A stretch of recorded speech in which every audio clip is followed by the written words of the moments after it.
warahmatullahi wabarakatuh. Idi Mubarak. Kwa majina naitwa Ahmad Ismail Pangaleli, ni katibu wa msikiti mkuu wilaya Lushoto, msikiti wa wilaya hapa wilayani Lushoto. Mimi ndio katibu. Tunamshukuru Mwenyezi Mungu kutujalia kukamilisha ibada hii tukufu, ibada ya Idi, lakini pia nilikuwa nina nasaha chache za kuwahusia waumini wa viunga vya Lushoto na nje ya Lushoto na nje pia ya Tanzania popote watakaposikia sauti hii. Mwenyezi Mungu ametuhimiza sana kwenye ibada yetu ya leo tuchinje, na kichinjwa hicho kinatakiwa kiwe mnyama. Ukichinja ndege ni kwamba umefeli tu, lakini haswa unatakiwa uchinje mnyama, aidha kondoo ndio sahihi kabisa, mbuzi, ng'ombe au ngamia. Lakini nyama ile haitakiwi wewe uikumbatie ndani. Siku ya leo ni siku ya furaha, kwa nyama ile inatakiwa isambazwe kwa watu. Kwa mujibu wa taratibu ni kwamba nyama ile iwe makundi matatu. Kundi la kwanza au fungu la kwanza liliwe na wanafamilia, kwa sababu ni wajibu kulisha familia yako. Lakini fungu la pili linapaswa liliwe na majirani. Tumehusiwa sana kuishi kwa wema na majirani. Na fungu la tatu linatakiwa liende kwa masikini, liende kwa mafukara, liende kwa wale wasiojiweza. Kwa vile leo ni siku ya furaha, kila mmoja aweze kupata furaha hii. Lakini kwa wilaya Lushoto, nisiwe mchoyo wa fadhila, niwapongeze sana viongozi wa wilaya Lushoto, nikianza na mbunge wetu, mbunge Profesa Riziki Shemdoe ambaye ndo waziri wa TAMISEMI. Tunatembea kifua mbele Lushoto tukiwa na kiongozi kama huyu. Kwa kweli hajatuacha.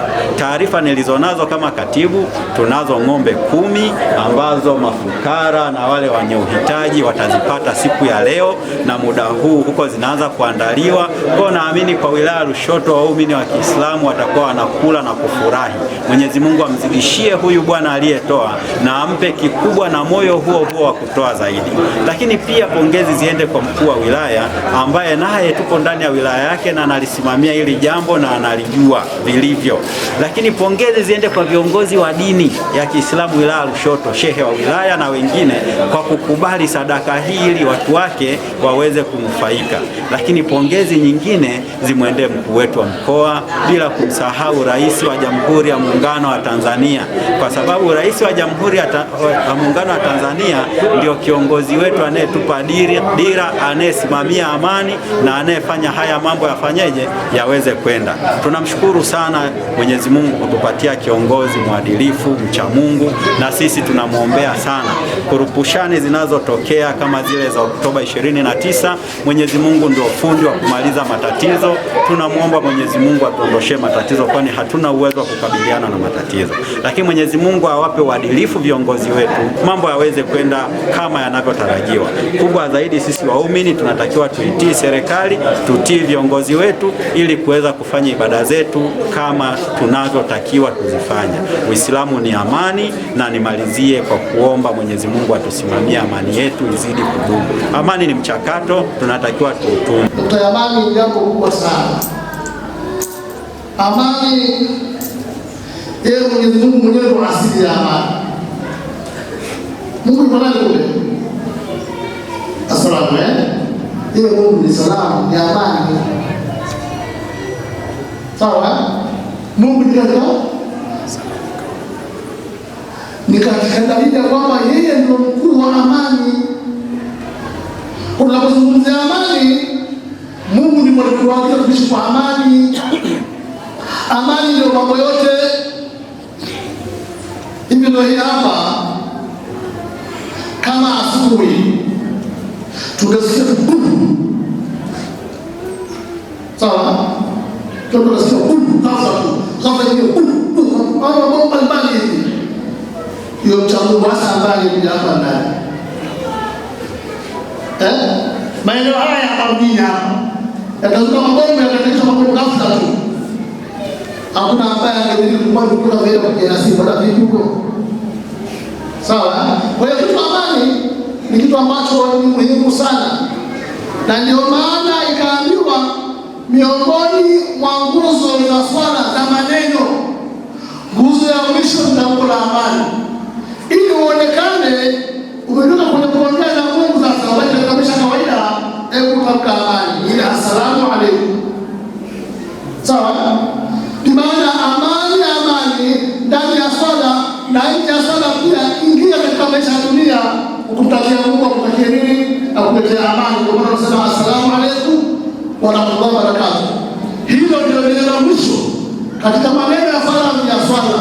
Maana swala ina maneno makuu matano ya faradhi.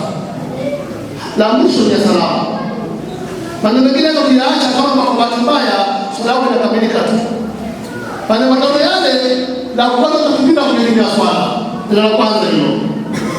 La pili, sura Al-Fatiha. Aya kwanza mpaka mwisho. La tatu ni kumswalia Mtume. Ni tashahud.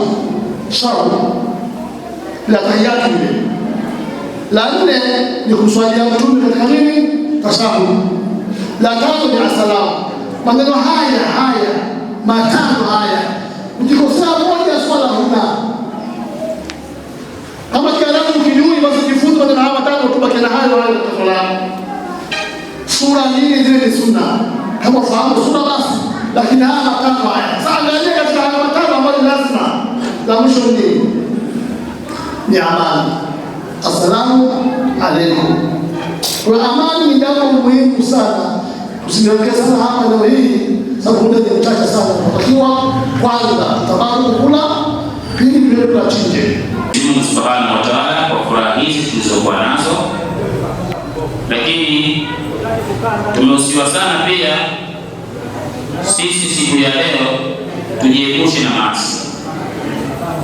Na maasi yaliyotajwa ni baadhi ya maasi ambayo yameenea sana katika jamii yetu hivi leo, na hasa siku kama hii ya leo huwa yanatendeka sana. Tumehusiwa sisi tuepukane na maasi. Maasi yenyewe kama vile kunywa pombe. Tumehusiwa sana sisi tuepukane na maasi kama kuzini. Tuepukane na maasi siku ya leo, kutenda, kusengenya. Tuepukane na maasi. Watu wengine maasi yao leo hii ni siku ya kucheza kamari. Kucheza kamari pia waepukane na maasi hayo.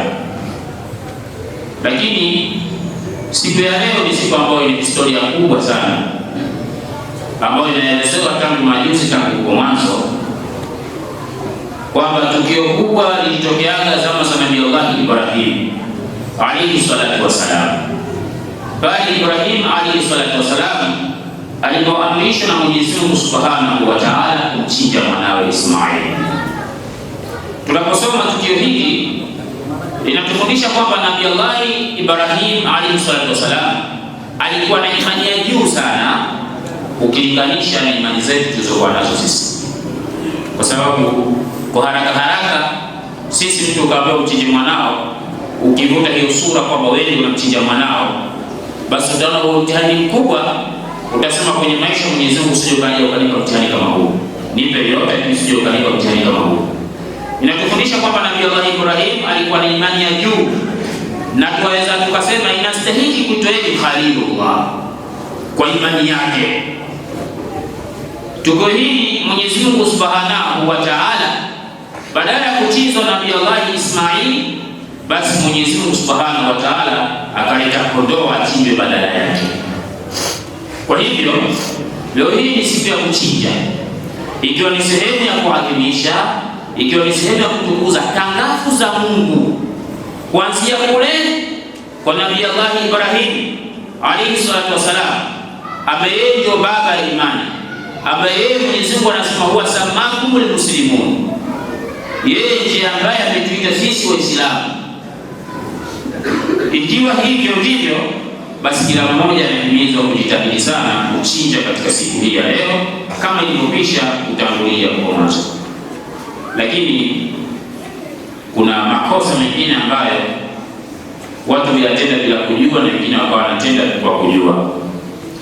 Sisi kuyaidi tu hata siku zingine pia Mwenyezi Mungu Subhanahu wa Ta'ala ametukataza kufanya maasi, na Bwana Mtume sallallahu alaihi wasallam pia ametukataza.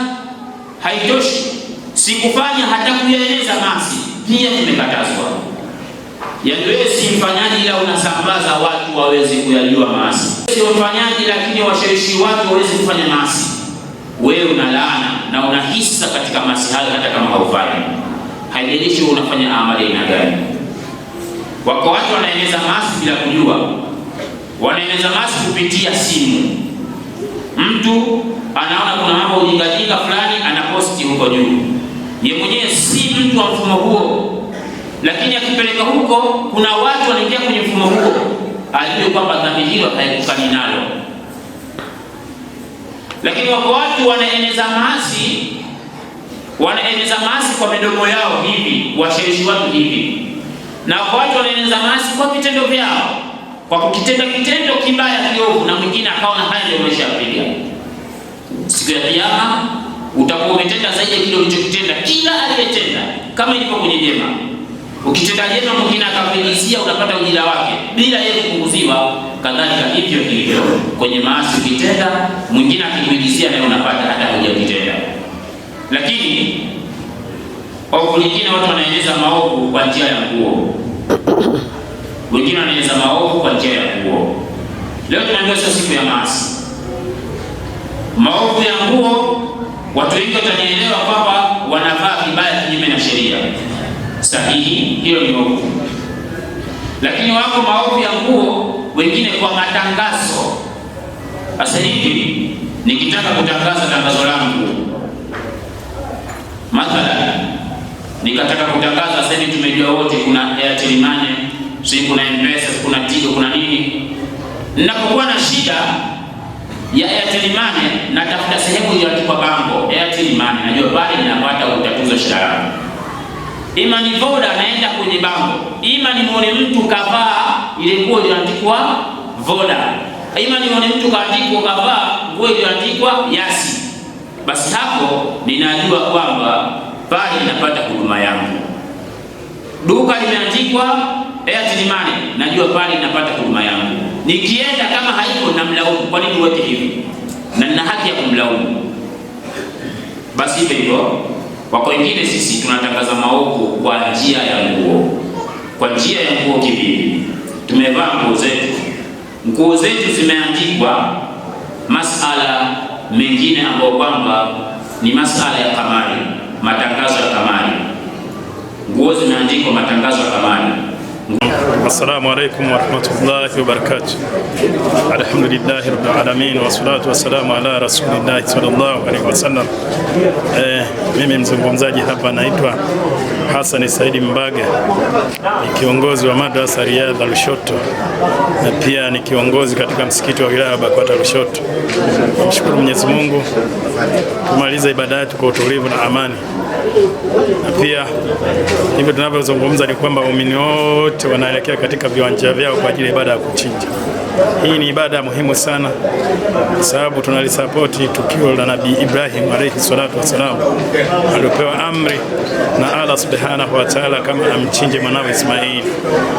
Kwa jambo lile ambalo Nabii Ibrahim alifanya litosheleza kwa kabisa. Nabii Ibrahim alikuwa ni kiungo mkubwa sana katika swala la imani.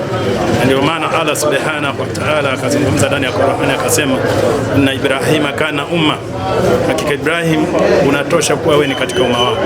Kwa hiyo tukio hili katika wilaya yetu ya Lushoto waumini wamelipokea kwa mikono miwili. Hivyo tunavyozungumza kila muumini hapa ametoka nje ya msikiti huu kwa ajili ya kutekeleza ibada hii. Kubwa zaidi ni kumwomba Mwenyezi Mungu Subhanahu wa Ta'ala atujalie na dua zetu zikubalike kwa sisi ambao tunaelekea kuchinja. Ibada yetu hii Mwenyezi Mungu aikubali. Na pia tunaomba amani itawale katika siku tukufu, siku ya leo. Kwa sababu amani ndio neno kubwa kwa muumini, ndio msingi mkubwa kwa muumini. Allah anasema ndani ya Qur'ani, salamun qawlan min rabbir rahim. Amani ni neno litokalo kwa Allah Subhanahu wa Ta'ala.